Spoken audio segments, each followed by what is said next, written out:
Hello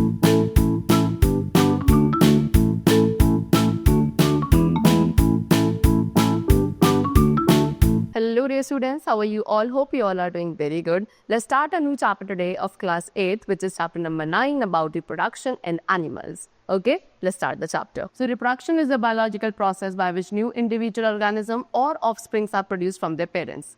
It is a fundamental feature of all known life. Each individual organism exists as a result of reproduction. For example, cow reproduce by giving birth to calves so that their species may exist forever. Similarly, dogs reproduce by giving birth to puppies so that their species may continue, and so on. So the production of new organism from the existing organisms of the same species is known as reproduction. So what is the reproduction process basically, student? Reproduction एक biological process है जिसके through new individuals या फिर offsprings को produce किया जाता है, right? चल, सो अब ये ऑफस्प्रिंग कहाँ से प्रोड्यूस होते हैं? अपने पेरेंट्स से प्रोड्यूस होते हैं. रिप्रोडक्शन एक फंडामेंटल फीचर है of all the known life. Okay, हर एक individual organism as a individual result of reproduction की तरह एग्जिस्ट करता है. फॉर एग्जाम्पल काउ है. काउ क्या करती है? काउ काव्स को यानी कि इनके बेबीज को काव्स कहा जाता है, उनको बर्थ देती है सो दैट इनकी जो स्पीशीज हैं वो एग्जिस्ट करे, कंटिन्यू रहें. सिमिलरली डॉग्स भी पपीज को बर्थ देते हैं सो दैट उनकी स्पीशीज कंटिन्यू रहें on the earth. So what are they saying is कि इसी तरीके से जब न्यू ऑर्गेनिजम्स को प्रोड्यूस किया जाता है पेरेंट्स ऑर्गेनिज्म से, एंड इस प्रोसेस को जहाँ पे इस प्रोसेस में क्या, जब पेरेंट ऑर्गेनिज्म अपने न्यू ऑर्गेनिजम्स को यानी कि ऑफस्प्रिंग को प्रोड्यूस करते हैं सो दैट उनकी स्पीशीज कंटिन्यू रहे, इसी प्रोसेस को रिप्रोडक्शन प्रोसेस कहा जाता है. Now, mode of reproduction. All the ways in which living organism produce their young one can be divided into the following two methods. So, वो सारे ways जिसमें एक organism reproduce करता है new individuals को, उन सभी ways को दो methods में divide किया जाता है. Number one, asexual reproduction and the other is sexual reproduction. First of all, we have to discuss about asexual reproduction. So, asexual reproduction में एक individual क्या करता है? अपने जैसे न्यू वंस प्रोड्यूस करता है but without the involvement with another individual of that species. उसी स्पीशीज के किसी दूसरे इंडिविजुअल के इन्वॉल्वमेंट के बिना, यानी कि एक सिंगल पेरेंट के थ्रू जहां new organisms new offsprings produce होते हैं, ऐसे मोड ऑफ रिप्रोडक्शन को एसेक्सुअल मोड ऑफ रिप्रोडक्शन कहा जाता है. For example, the division of a bacterial cell. एक बैक्टीरियल सेल जो डिवाइड होता है into two daughter cell, that is an example of asexual reproduction. अब ये जो टाइप ऑफ रिप्रोडक्शन है ये क्या करता है? जेनेटिकली आइडेंटिकल ऑर्गेनिजम्स को यानी कि क्लोन्स को प्रोड्यूस करता है. सो बेसिकली एसेक्सुअल रिप्रोडक्शन में दोनों ही पेरेंट्स की यानी कि मेल एंड फीमेल पेरेंट्स दोनों की रिक्वायरमेंट नहीं होती है. Amoeba, east, hydra, they all reproduce bye asexual reproduction. Next is sexual reproduction. So sexual reproduction में बोथ द पेरेंट्स यानी कि सेक्सुअल रिप्रोडक्शन में मेल एंड फीमेल दोनों ही पेरेंट्स नीडेड होते हैं अपनी स्पीशीज के इंडिविजुअल्स को, न्यू इंडिविजुअल्स को प्रोड्यूस करने के लिए. Example, fish, frog, higher animals such as cow, dog, horse, human beings, they all reproduce by sexual reproduction. Okay, अब इस मोड ऑफ रिप्रोडक्शन में जो रिप्रोडक्टिव पार्ट्स होते हैं एनिमल्स के, वो गेमीज प्रोड्यूस करते हैं एंड वही गेमीज फ्यूज होकर क्या बनाते हैं? जाइगोट बनाते हैं. मेल गेमीट को स्पर्म कहा जाता है, फीमेल गेमीट को एग और ओवम कहा जाता है. एंड ये जो जाइगोट होता है यही आगे डेवलप होकर एक न्यू इंडिविजुअल में कन्वर्ट होता है. तो हेंस सेक्सुअल रिप्रोडक्शन एक ऐसा प्रोसेस है जहाँ पे एक न्यू ऑर्गेनिज्म का प्रोडक्शन दो पेरेंट्स से, मेल एंड फीमेल से होता है by making use of their sex cell और gametes, right? Now first of all we are going to discuss about male reproductive system. So male reproductive system के अंदर testis, scrotum, spermatic duct, sex gland and pelvis. These are the organs which all together constitute the male reproductive system. So all these organs, ये सभी organs क्या एक साथ ही work करते हैं to produce sperms. Sperms क्या है? Sperms male gamete है. and उसके अलावा जो बाकी components है of semen, उन सभी को इन सभी organs के coordinated form से क्या produce किया जाता है. ठीक है? See, penis and urethra ये क्या reproductive and urinary. मेल में पेनिस एंड यूरेथ्रा उनके रिप्रोडक्टिव एंड यूरिनरी दोनों ही सिस्टम का पार्ट है, राइट? देन स्क्रोटम, सेमिनल वेसाइज, vas deferens, testicle that is testis and prostate, ये सभी क्या बनाते हैं? रिमेनिंग रिप्रोडक्टिव सिस्टम को कॉन्स्टिट्यूट करते हैं इन द मेल्स. टेस्टिस क्या है? Testis are paired. Testis paired होती हैं, ओवल शेप्ड ऑर्गन्स है, ओके, जो मैन की एब्डोमिनल कैविटी के बाहर लाई करती है. ठीक है? टेस्टिस के थ्रू ही मेल सेक्स सेल या male gamete cell which is called sperm produce किया जाता है. एंड साथ ही जो मेल सेक्स हार्मोन है, मेल रिप्रोडक्टिव हार्मोन है testosterone, that is also being produced by the testis only. And testis कहाँ? स्क्रॉटल सैक के अंदर लोकेटेड होती है। Now what is scrotal sac? Scrotal sac एक बैग लाइक स्ट्रक्चर होता है जो कि टेस्टिस को बॉडी के एब्डोमिनल कैविटी के बाहर होल्ड करता है, राइट। Next, epididymis. ये क्या है? एपिडाइडर्मिस एक लॉन्ग नैरो कॉइल्ड ट्यूब है जो कि टेस्टिस के सरफेस के साथ अटैच्ड होती है, जहाँ पे स्पर्म्स टेम्परल बेसिस पे यानी कि टेम्पररी बेसिस पे स्टोर रहते हैं। Next we have sperm duct जो कि वास डिफरेंस भी कहा जाता है, जिसको इनका काम होता है स्पर्म को जो कि टेस्टिस में प्रोड्यूस होते हैं उनको यूरेथ्रा तक ट्रांसपोर्ट करना। देन यूरेथ्रा का काम है स्पर्म एंड यूरिन को डिफरेंट टाइम पे ट्रांसपोर्ट करना। ये एक ट्यूब लाइक स्ट्रक्चर है जो कि यूरिनरी ब्लैडर को यूरिनरी मीटस के साथ क्या करता है? कनेक्ट करता है। Okay, then next we have penis. Penis क्या है? पेनिस में आप डिस्कस करेंगे कि यूरेथ्रा क्या करता है? स्पर्म को कैरी करता है एक ऐसे ऑर्गन तक जिसका नाम है पेनिस, एंड पेनिस कहाँ? बॉडी के बाहर की तरफ ओपन होता है। ये स्पर्म्स को एक लिक्विड मैनर में कैरी किया जाता है which is called semen, right. चलो, पेनिस क्या करता है? पेनिस के through urine as well as semen allow किया जाता है to pass from the male's body into vagina in a woman's body during mating for the purpose of reproduction. Then we have female reproductive system. और female reproductive system के अंदर कौन कौन से parts included हैं and what are their functions? We have to discuss about them. And the very first is ovaries. Ovaries क्या है? Ovaries paired oval shape होती हैं and inside the abdominal cavity होती हैं women के, right? ये female gamete cell produce करती है, दैट इज कॉल्ड ओवा और eggs.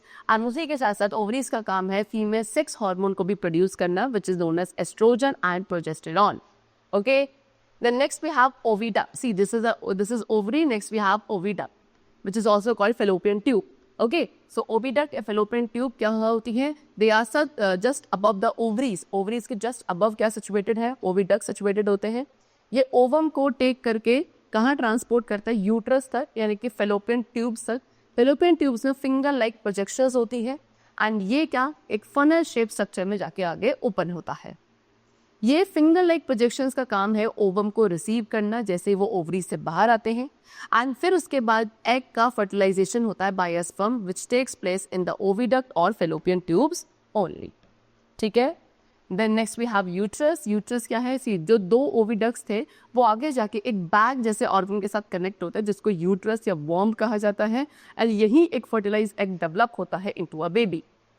Then next we have cervix. Cervix एक रिंग है मसल्स की जो कि यूट्रस की लोअर एंड को क्लोज करती है। Then vagina. वेजाइना एक ट्यूब है which is leading to uterus only.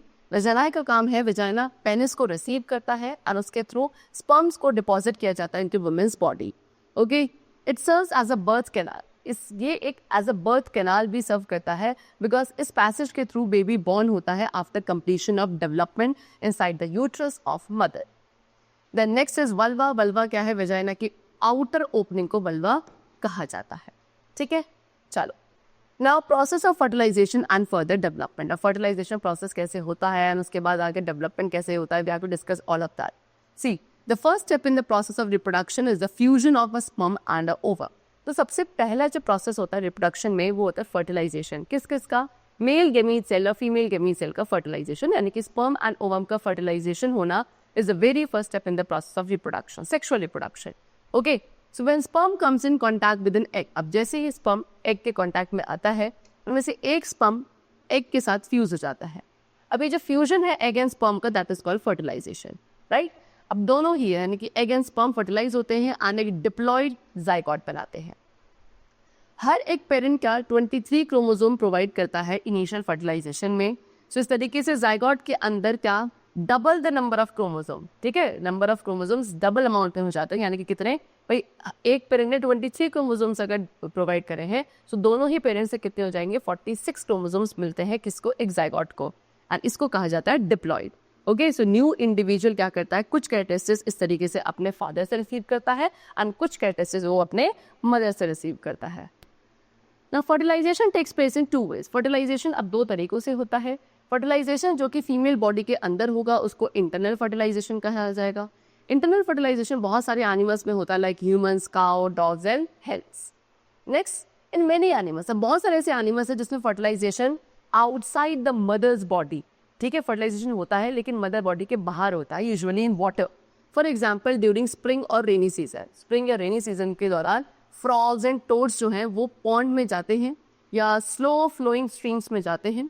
And जब mail and female frogs and toads they all come together in water, तो फीमेल वहाँ पे क्या 100 ऑफ एग्स को ले कर देती है। एंड जैसे ही एग्स को ले किया जाता है, मेल अपने स्पर्म्स को उनके ऊपर डिपॉजिट कर देते हैं। ठीक है, अब हर एक स्पर्म जो है स्विम करता है रैंडमली वाटर में, किसके थ्रू? अपने एक लॉन्ग टेल के थ्रू। एंड स्पर्म जैसे ही एग से कांटेक्ट में आएगा वहाँ पे फर्टिलाइजेशन हो जाएगा। एंड इस टाइप की फर्टिलाइजेशन को एक्सटर्नल फर्टिलाइजेशन कहा जाता है, बिकॉज इसमें स्पर्म एंड ओवम का जो फ्यूजन हुआ है वो outside the mother body, outside the female body हुआ है, राइट। सो एक्सटर्नल फर्टिलाइजेशन बहुत ज़्यादा कॉमन है एक्वेटिक एनिमल्स में, जैसे कि fish, frog, starfish etcetera. Okay, चलो फर्टिलाइजेशन के बाद जो नेक्स्ट स्टेप है that is development of embryo.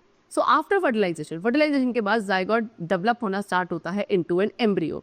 So that is basically zygote एक सिंगल सेल है, वो क्या रिपीटेडली बार बार डिवाइड होता है, तब जाके एक बॉन ऑफ सेल्स का कलेक्शन बन जाता है। एंड ये सेल्स उसके बाद क्या मिलकर ग्रुप्स बनाने लगते हैं जो कि डेवलप होकर डिफरेंट टिश्यूज बन जाते हैं। एंड देन उसके बाद डिफरेंट बॉडी ऑर्गन्स का डेवलपमेंट होता है। इसी डेवलपिंग स्ट्रक्चर को एम्ब्रियो कहा जाता है। एम्ब्रियो फिर उसके बाद जाके फीमेल बॉडी के यूट्रस वॉल में एम्बेड हो जाता है for the further development, and इसको कहा जाता है इम्प्लांटेशन प्रोसेस। ओके, चल the embryo continues to develop in the uterus. अब यूट्रस में जाके एम्ब्रियो अभी भी क्या कॉन्टिन्यू करता है डेवलप होना। धीरे धीरे वो क्या उसमें से जितने भी बॉडी पार्ट्स है वो डेवलप होने लगते हैं, जैसे कि hands, legs, head, eyes, year etcetera. And जो एम्ब्रियो स्टेज होती है, जिस स्टेज पे सारे बॉडी पार्ट्स को आइडेंटिफाई किया जा सकता है, उस एम्ब्रियो स्टेज को क्या कहा जाता है? फीटस। अराउंड 40 वीक्स या 280 डेज का टाइम पीरियड लगता है एक एम्ब्रियो को फुल्ली ग्रो एंड डेवलप होने में इनटू अ बेबी, एंड इस टाइम पीरियड को जेस्टेशन पीरियड कहा जाता है, राइट। जब फीटस का डेवलपमेंट कंप्लीट हो जाता है then the mother gives birth to the baby. Okay, चल now development of embryo in hen. अब हेन में कैसे एम्ब्रियो का डेवलपमेंट होता है, let's discuss it. So hens follow a bit of different procedure then that of humans. अब hens के अंदर ह्यूमन बींग्स से कंपेरिजन में थोड़ा डिफरेंट प्रोसीजर फॉलो होता है, ठीक है। आफ्टर फर्टिलाइजेशन, यानी कि जब फर्टिलाइजेशन हो जाता है उसके बाद जाइगोट बन जाएगा। एंड जाइगोट जब फॉर्म हो जाता है उसके बाद उसमें अगेन रिपीटेटिव यानी कि बार बार सेल डिविजन होता है। अब ये सेल्स क्या करते हैं, ये सेल ट्रैवल करते हैं डाउन द ओविडक्ट, एंड जब ये ओविडक्ट में ट्रैवल करता है जाइगोट के अंदर प्रोटेक्टिव लेयर्स का डेवलपमेंट होने लगता है अराउंड इट। जो हेन के एग की हार्ड शेल होती है वही एक क्या है, एक प्रोटेक्टिव लेयर ही है उसमें से, ठीक है। उसके बाद क्या करता है, हेन अपने एग्स को ले करती है एंड 3 वीक्स तक हेन को क्या appropriate amount of warmth provide करना पड़ता है एग्स को, सो दैट वो उसमें क्या हो, अंदर बेबी का डेवलपमेंट हो। इसलिए हेन क्या करती है, अराउंड 3 वीक्स तक उन एग्स के ऊपर बैठती है, उनको वार्मथ प्रोवाइड करती है। एंड इस टाइम पीरियड में एम्ब्रियो जो एग के अंदर है वो किस में डेवलप हो जाता है, इनटू अ चिक, राइट। एंड चिक जब कंप्लीटली डेवलप हो जाएगा वो क्या करेगा, उस एग को ब्रेक करेगा and it will come out of the shell. Okay, चल the next topic which we have is oviparous and viviparous animals. So in animals like pigeons, hens, sparrow, etc., development of embryo takes place inside the egg, where egg is out of mother's body, and these animals are called oviparous animal. So कुछ animals है like pigeon, hen, sparrow. अब इनमें जो embryo का development होता है वो egg के अंदर होता है, ठीक है, and वो egg mother body के बाहर होता है। So इन एनिमल्स को ओविपैरस एनिमल्स कहा जाता है। बेसिकली जो एग लेइंग एनिमल्स होते हैं, यानी कि एग को ले करते हैं, एम्ब्रियो एग के अंदर होता है, एग मदर बॉडी के बाहर होता है, बाहर ही पूरे बेबी का डेवलपमेंट होता है। इन एनिमल्स को ओविपैरस एनिमल्स कहा जाता है। लेकिन कुछ एनिमल्स है like cow, dog, human beings, इनमें जो एम्ब्रियो का डेवलपमेंट है वो इनसाइड द मदर बॉडी होता है, एंड इन एनिमल्स को विविपैरस एनिमल कहा जाता है। The next we have the topic young ones to adult. Now the young ones that are either born or hatched from eggs keep on growing until they become adults. So अब the young ones जो या तो born हुए हैं या एक egg के through hatch होके बाहर आए हैं, अब वो grow करना start करते हैं बाद में भी। कब तक grow करते हैं, जब तक वो adult नहीं हो जाते। ओके, आपने देखा होगा बहुत सारे एनिमल के यंग वंस ग्रो करते हैं। डिफरेंट ऑर्गेनिजम्स को ग्रो करने का डिफरेंट वे होता है।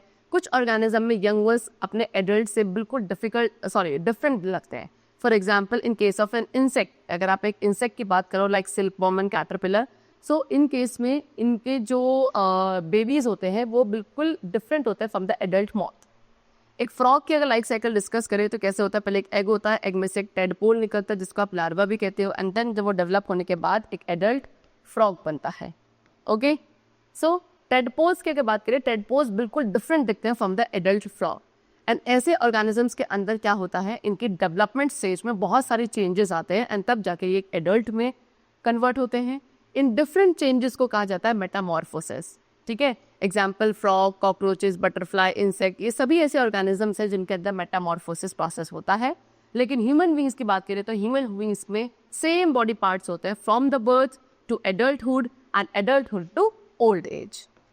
ओके, चलो, now next we come to the topic that is asexual reproduction. So as I told you, asexual reproduction एक ऐसा mode of reproduction है जहाँ पे एक new offspring single parent से produce होता है। अब offspring जो produce होते हैं वो identical होते हैं to each other। ठीक है, मतलब जो offspring produce होंगे वो एक दूसरे के identical होते हैं physically भी as well as genetically भी। ये अपने parent cell की exact copies होते हैं and इसीलिए इनको clones भी कहा जाता है। asexual reproduction को हम unicellular and multicellular दोनों ही organism में observe कर सकते हैं। क्या क्या फीचर्स हैं सेक्सुअल रिप्रोडक्शन के? सबसे पहला है कि इसमें सिंगल पेरेंट इन्वॉल्व होता है, कोई भी गेमीट फॉर्मेशन या फर्टिलाइजेशन नहीं होता है, पूरा प्रोसेस एक स्मॉल टाइम पीरियड में कंप्लीट हो जाता है एंड इसमें जो सेल्स का मल्टीप्लिकेशन है, ग्रोथ है, वो बहुत एक रैपिड बेसिस पे होता है, यानी कि बहुत ही कम टाइम पीरियड में डेवलप हो जाते हैं एंड लिमिटेड वेरिएशंस होते हैं, यानी कि ज़्यादातर जेनेटिकली सिमिलर होते हैं offspring to their parents. Now modes of asexual reproduction. अब asexual reproduction के कौन कौन से modes हैं? So organisms choose to reproduce asexually by different means. अब asexual mode के अंदर भी different modes हैं जिसके through organism reproduce करते हैं। For example binary fission जो अमीबा, बैक्टीरिया में होता है, और budding जो कि हाइड्रा में होता है, fragmentation प्लेनेरिया में होता है, spore formation ferns में होता है, vegetative propagation अनियन में होता है। So ये सारे different modes हैं या methods हैं of asexual reproduction. First of all, we are going to discuss about fission. Fission means division. Fission का मतलब होता है division होना. So जब asexual reproduction होता है तो parent cell 2 और more cell में क्या हो जाता है, divide हो जाता है। Unicellular organism different pattern show करते हैं cell division के according to their cell structure. Okay, इनमें से कुछ direction होते हैं, कुछ non direction होते हैं। For example, amoeba. Amoeba क्या करता है? Amoeba खुद की body को 2 half में divide करता है at any plane. किसी भी प्लेन पे। लेकिन अगर यूग्लिना की बात करें तो यूग्लिना में जो डिवीजन होता है वो लॉन्गिट्यूडनल होता है। अब फिजन भी दो टाइप्स का होता है, that is binary fission and multiple fission. Okay, so जब बाइनरी फिजन की बात करते हैं तो पेरेंट सेल डिवाइड होकर केवल 2 डॉटर सेल बनाता है, 2 इक्वल हार्ट्स में डिवाइड होता है एंड ये जो 2 डॉटर सेल्स बनती हैं वो एक दूसरे के आइडेंटिकल होती हैं एंड पेरेंट सेल के भी आइडेंटिकल होती हैं। ठीक है, एंड इस मोड ऑफ फिजन को कहा जाता है binary fission. Example amoeba, bacteria, euglena, इन सभी में क्या बाइनरी फिजन होता है। And on the other hand during multiple fission में एक ऑर्गेनिज्म खुद की बॉडी को डिवाइड करता है into numerous daughter cell. Okay, then next we have fragmentation. Fragmentation एक अनदर मोड है एसेक्सुअल रिप्रोडक्शन का। जो मल्टी सेलुलर ऑर्गेनिजम्स होते हैं लाइक प्लेनेरिया, स्पाइरोगाइरा, ये सभी फ्रेगमेंटेशन के थ्रू रिप्रोड्यूस करते हैं। इसमें पेरेंट बॉडी डिवाइड हो जाती है इनटू 2 और मोर फ्रेगमेंट्स और उसके बाद हर एक फ्रेगमेंट डेवलप होता है into a new individual. Okay, then next we have regeneration. Regeneration की अगर बात करें तो जैसे कि आपने देखा होगा when a lizard loses its tail, एक लिजर्ड जब अपनी टेल को लूज करती है वो एक न्यू वन में ग्रो हो जाती है, इसे कहा जाता है रीजनरेशन। तो बहुत सारे ऐसे ऑर्गेनिजम्स हैं जिनमें स्पेशलाइज सेल्स होते हैं एंड वो डिफ्रेंशिएट करते हैं, ग्रो करते हैं इनटू अ न्यू ऑर्गेनिज्म, जैसे कि हाइड्रा, प्लेनेरिया, ये सभी ऑर्गेनिजम्स हैं विच शो रीजनरेशन। अब इन ऑर्गेनिज्म में सेल डिवाइड होते हैं इनटू न्यूमरस पीसेस एंड हर एक पीस क्या करता है, आगे चल के प्रोलिफरेट करता है, डिफरेंशिएट करता है to generate new organism. The next process which we have is budding. So budding क्या है, इसमें कुछ ऑर्गेनिजम्स होते हैं जिनकी बॉडी में बर्ड्स डेवलप हो जाते हैं। ये बर्ड्स आगे चल के न्यू इंडिविजुअल में डेवलप होते हैं एंड इस प्रोसेस को बडिंग कहा जाता है। Example hydra. ओके, सो इसमें पेरेंट हाइड्रा से क्या होता है, एक बर्ड अराइज होता है जो कि धीरे धीरे मैच्योर होकर एक न्यू हाइड्रा में कन्वर्ट हो जाता है। एक बार जब वो प्रॉपरली मैच्योर हो जाएगा वो पेरेंट बॉडी से डिटैच हो जाता है and then becomes a individual hydra. You can see in this picture, ये क्या है, एक हाइड्रा प्लांट है एंड हाइड्रा में क्या है, पे एक टिनी बम्स हैं जो अपीयर हो रहे हैं। धीरे धीरे क्या होगा, ये आपका पेरेंट हाइड्रा के अंदर ये डेवलप होगा, ठीक है, बट ग्रो करेगा। ग्रो करने के बाद जब ये फुली मैच्योर हो जाएगा, it will detach from the parent body, ठीक है। Now next we come to vegetative propagation. अब वेजिटेटिव प्रोपोगेशन डिस्कस करते हैं। So plants reproduce asexually through the vegetative parts also such as leaves, roots, stems and buds, and this is called vegetative propagation. अब plants भी asexually reproduce करते हैं अपने vegetative parts के through. कौन कौन से वेजिटेटिव पार्ट्स होते हैं? That is root, stem, leaves and buds, and इस मेथड को कहा जाता है vegetative propagation. For example onion buds, tubers of potato, runners, stolon etcetera, ठीक है। तो वेजिटेटिव प्रोपोगेशन काफ़ी फास्टर होता है then the sexual reproduction in plants, and ये आर्टिफिशियली भी किया जा सकता है, जो जिसको हम वाइडली आजकल हॉर्टिकल्चर में एम्प्लॉय कर रहे हैं। So now next we come to spore formation. Spore formation भी एक दूसरा मेथड है सेक्सुअल रिप्रोडक्शन का। जितने भी ऑर्गेनिज्म फंगाई ग्रुप को बिलोंग करते हैं वो स्पोर्स प्रोड्यूस करते हैं एक सैक लाइक स्ट्रक्चर के अंदर, which is known as sporangium, okay.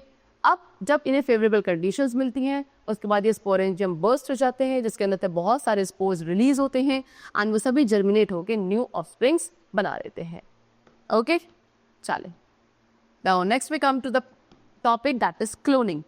So the production of exact copy of a cell, any part or a complete organism is called cloning. So एक production जहाँ पे हम क्या करते हैं, किसी भी सेल की एग्जैक्ट कॉपी को प्रोड्यूस करते हैं, या कोई बॉडी पार्ट या कोई कंप्लीट ऑर्गेनिज्म को भी प्रोड्यूस किया जा सकता है exact, that process is called cloning.